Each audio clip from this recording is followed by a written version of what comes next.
The banana phone, slipping into the niche, fruit-themed phone market next to Apple and BlackBerry. It's time to see if this newcomer can hold its own during a durability test.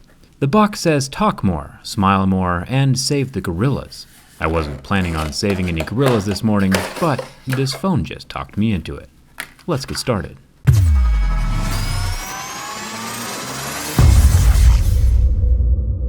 Inside the box we get some instruction booklets, the banana phone itself, and a micro USB charging cable.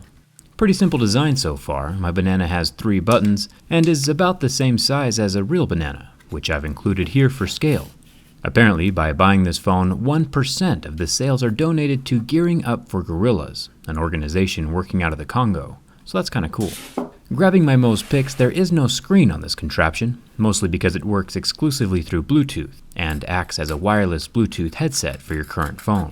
The whole thing appears to be made from yellow plastic. Up here by the earpiece, as well as the stem, is all plastic. The yellow buttons are also made from plastic, and the rest of the shaft down here next to the microphone is plastic. It's literally now possible to pair a banana with an apple via Bluetooth, and if that's not the future, I don't know what is. Peeling the banana down at the bottom near the micro USB charging port reveals more plastic. I can see why the box said do not eat. You'd have to be bananas to eat this banana. Because going bananas means, yeah, alright. But is the banana structural? That is what we've all come here to find out. Gripping the tropical fruit with both hands and flexing the construction reveals a solid build quality. There is some creaking along the outer plastic peel, but the banana remains solid and intact. I would not worry about keeping this banana in your pocket, unlike a real banana, which would definitely not be safe in your pants. Here in the United States, bananas are usually eaten raw, but in other parts of the world there is a member of the banana family called plantains that is fried and is surprisingly delicious.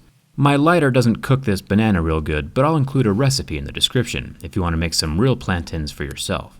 You're currently watching a grown man play with a banana. Let that sink in for a second and figure out what life decisions got you to this point, and then let's keep going. It's time to take the banana apart and review it from the inside.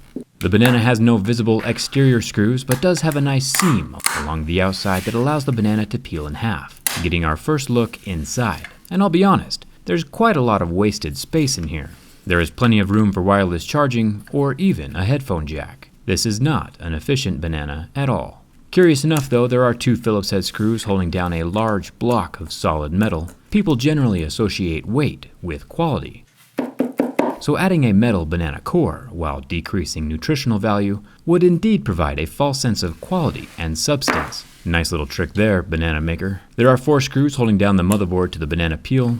There is no waterproofing inside the banana, but there is a lot of hot glue holding in all the components. It's a very inexpensive yet effective construction technique. Up top we have the largest earpiece I've ever seen inside of a phone, held in place by the same hot glue we see everywhere else. It's hardwired to the motherboard, just like the microphone down at the bottom of the banana. Repairability wasn't high on the priority list during the banana design process. No Lego connections anywhere.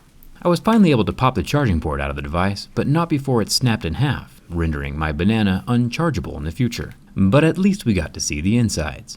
The battery is a 450 mAh, which gives this banana about 10 hours of talk time. Apples usually have closer to 14 hours of talk time. And finally, Apple beat another phone at something. Thumbs up for that. The 3 buttons are all injection molded into one piece. Overall, I'd have to say that the banana shape is a great form factor for a cell phone. It has a nice curve to it, way better than something round like an orange. Or this carrot. I love carrots. Do you like carrots? What's your favorite fruit? Do you think banana phones are going to be the next big thing? Let me know in the comments. If you want a banana phone of your own, I'll put a link down in the video description, and thanks a ton for watching. I will see you around.